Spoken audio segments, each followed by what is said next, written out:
Hello. Hope everybody's having a beautiful day. I'm taking a little lunch break.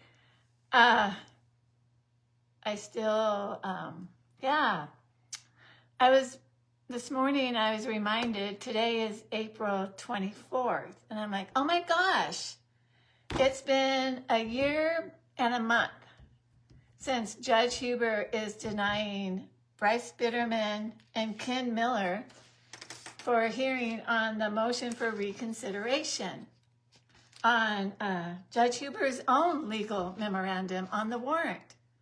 So it's been a year and a month since Judge Huber made an unlawful active warrant for Bryce Bitterman.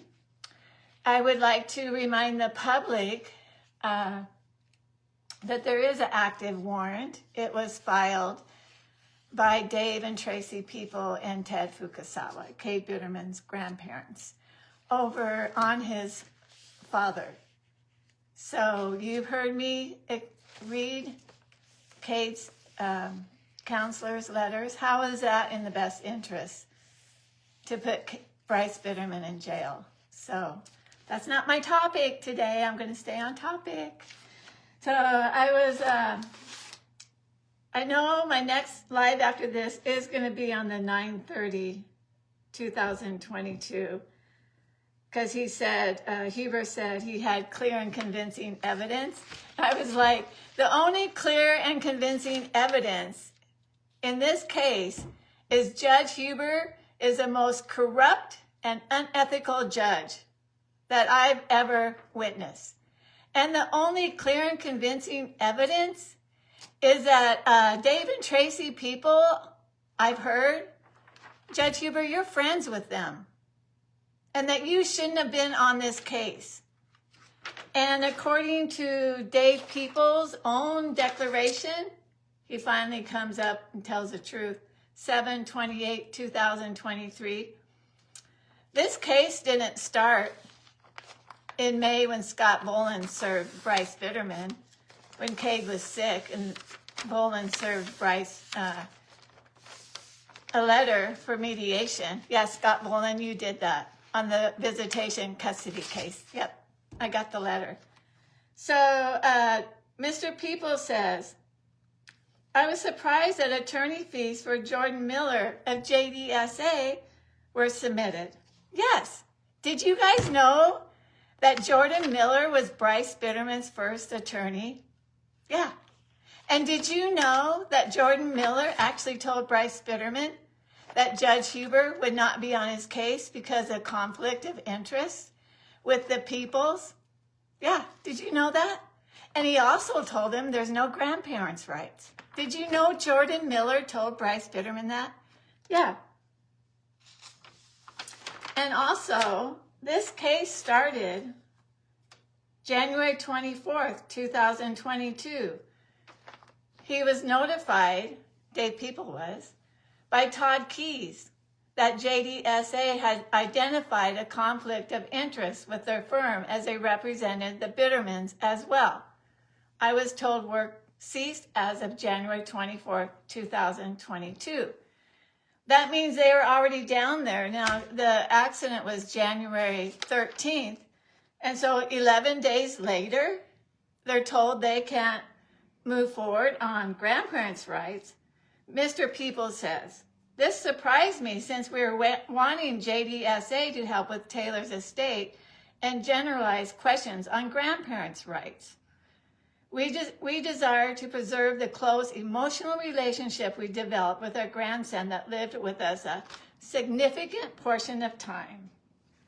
We know that's a lie, because they said in their own declarations that Taylor and Cade moved in February 2021, but that's not my topic today. Jordan Miller was Bryce Bitterman's first attorney. Jordan Miller was in the process of going to serve Cade's mom papers. Jordan Miller knows the history of Bryce and Taylor. Jordan Miller knows the history of the Peoples and Judge Huber. That's the only clear and convincing evidence in this case is Judge Huber should not be on this case, and he knows it. The Peoples know it. This whole town knows it. But here we are. That's okay. I'm not going to stop till he gets off this case and everybody gets held accountable. These attorneys lie so much. Anyway, so we're over a year now and a month. On 3/25/2024, Ken Miller, Bryce's attorney, motion for reconsideration. Mr. Bitterman challenges several of the court findings lest they become the verities and law of the case. Pursuant to CR 59, Mr. Bitterman requests oral argument. And I'm not going to go through this whole time again, but I will. But it's against Judge Huber's memorandum of law. Judge Huber lies himself. Holy cow, where'd I put that? Oh, I'll find it somewhere. But it's his memorandum. He says that Cade only lived with his mother. Oh my gosh. I'll find it.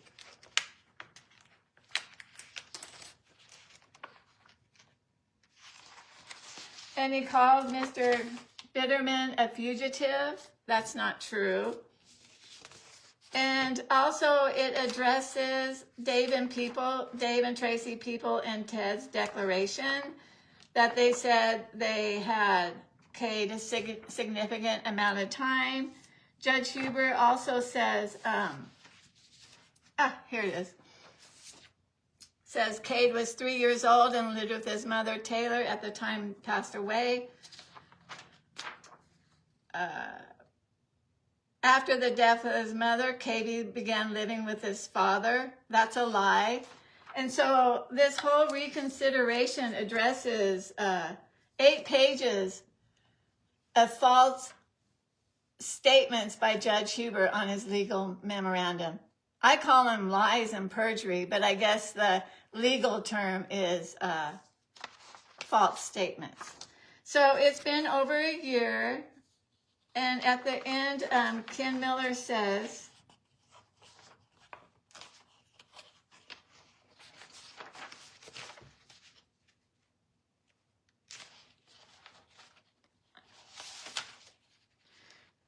he lists all the reasons, and I'll go through them another time. I've already done it before, but I'll go through it again. For the reasons articulated above, Mr. Bitterman respectfully requests that the court reconsiders the memorandums of filing. Well, to this day, Judge Huber has not responded to this motion at all, this reconsideration. And either has Beth Bratton. Because you know why? Because it shows proof of her client's perjury. December 19th hearing, Tracy People says that she raised Cade. She was a primary caretaker for 29 consecutive months. That she picked up Cade from the daycare. Frosty and ZODROW says the same thing. Dave and Tracy's People says that Taylor and Cade moved in February 2024. They've moved to Kashmir February 2021. And they moved to Kashmir July 2021. February, March, April, May, June, July. That's 6 months. So only 3 months did Cade and Taylor live with them. And then Cade went to Grandma Bitterman's every Friday. So that's only 4 days. But they weren't the primary caretakers. Cade never lived with them significant amount of time, and we have proof. And then testimony of Tracy People. So I would help with daycare, pick up and drop off.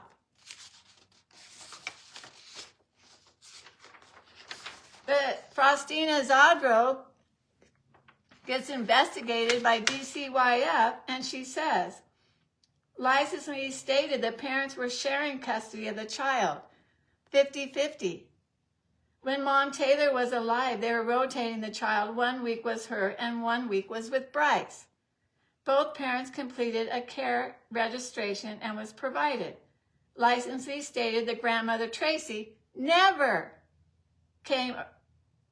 visit or came during child care hours. And then they talk about there's an album that Tracy and Frostina made for Kay, but wouldn't let Bryce see it. As a parent, if your daycare lady made a private album for your child and wouldn't give you access, what would you do? Did never was Grandmother Tracy coming to the child care? No. Did Grandma have child dad's approval to be around at the child care? No. Licensee ZODROW stated just the people listed on the child care registrations. The deceased mother, Taylor, didn't have a list of people who had permission for pickup child. The grandmother, Tracy, was listed as only emergency contact only.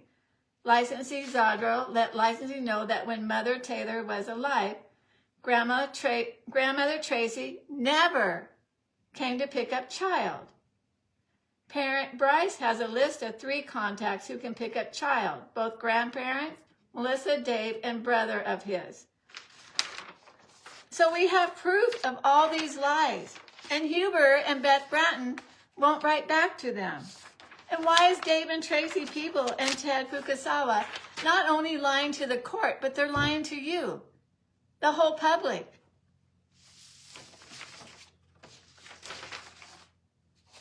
Why? You know, in their letter, they say, oh, if Bryce would be an adult and come meet with us outside of court, there's an active warrant on Bryce Bitterman. And Judge Huber is going to be held accountable. But what I wanted to address today, because that's a reconsideration, right? Bryce Bitterman's attorney, these are all the reconsiderations he has filed to Judge Huber.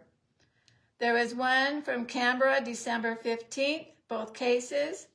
On December 21st, 2023, both cases.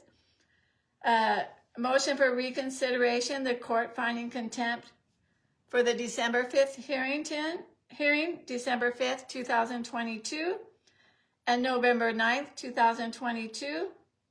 Those were filed February 1st, 2023. There was a motion for reconsideration, recusal, and reply to petitioner's memo to deny reconsideration, filed March 2nd. So on February 2nd and 10th, she had to do it twice, Bryce's attorney filed an order to respondent motion for recusal of Judge Huber, and he denied himself. It's not that Bryce Bitterman's attorneys are not fighting for him. We have a very, very corrupt, unethical judge sitting in Douglas County Superior Court.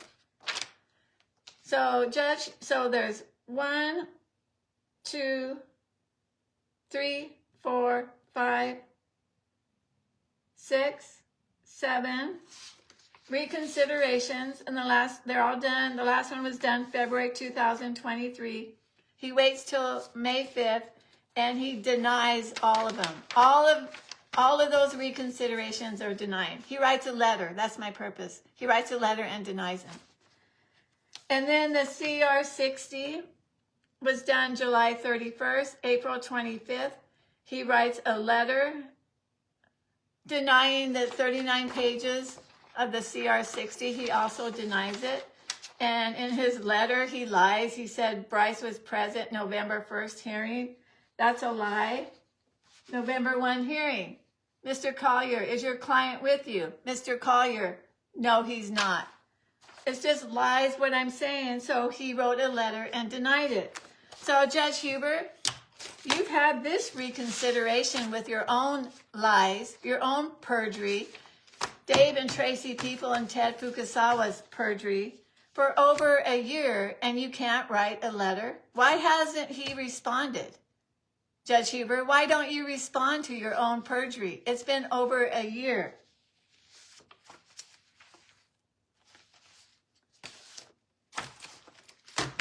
Why? Why is this case still going? And also, on Bryce's warrant, there's a stipulation, 13 pages, that he has to sign before Judge Huber will let him out of jail.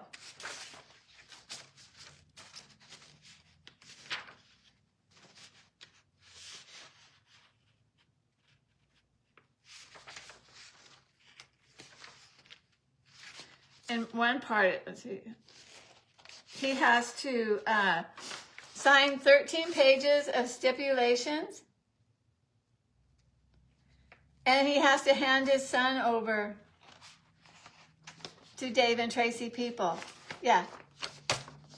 So stop believing all their little lies out there. But you know what? This starts from the top. It starts from Judge Huber. He is corrupt and unethical. And for them to say that they're not friends with him is not true. Bryce even met him at a birthday party at their house. So we're going to keep on. God bless you. I thank you for your prayers. And Bryce's family thanks you. I thank the Lord for protecting.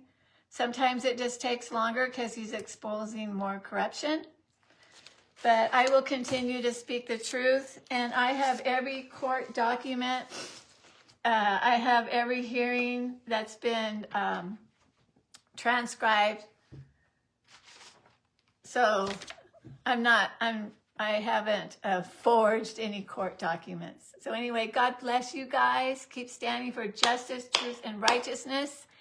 And I know my friends like, you're still doing this? Yeah, I am. It's been 3 years, you know. So I'm going to keep doing it till it's dismissed. And Bryce Bitterman gets all of his attorney fees paid. And he can live a normal life, right? They've been doing this to him for 3 years now, tormenting him, lying about him, trying to yank his son away from him, going the opposite of what Cade's counselor says. Bryce is protecting them. And I just want to remind the public, Bryce Bitterman never denied them visits.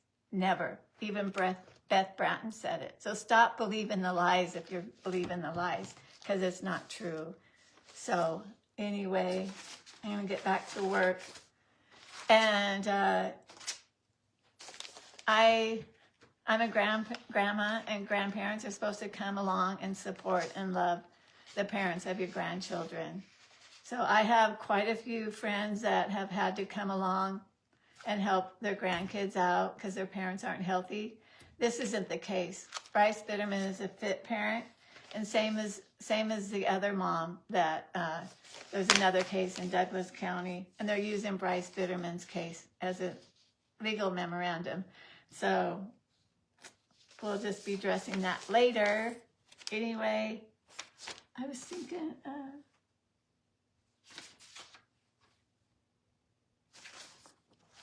I also just wanted to say that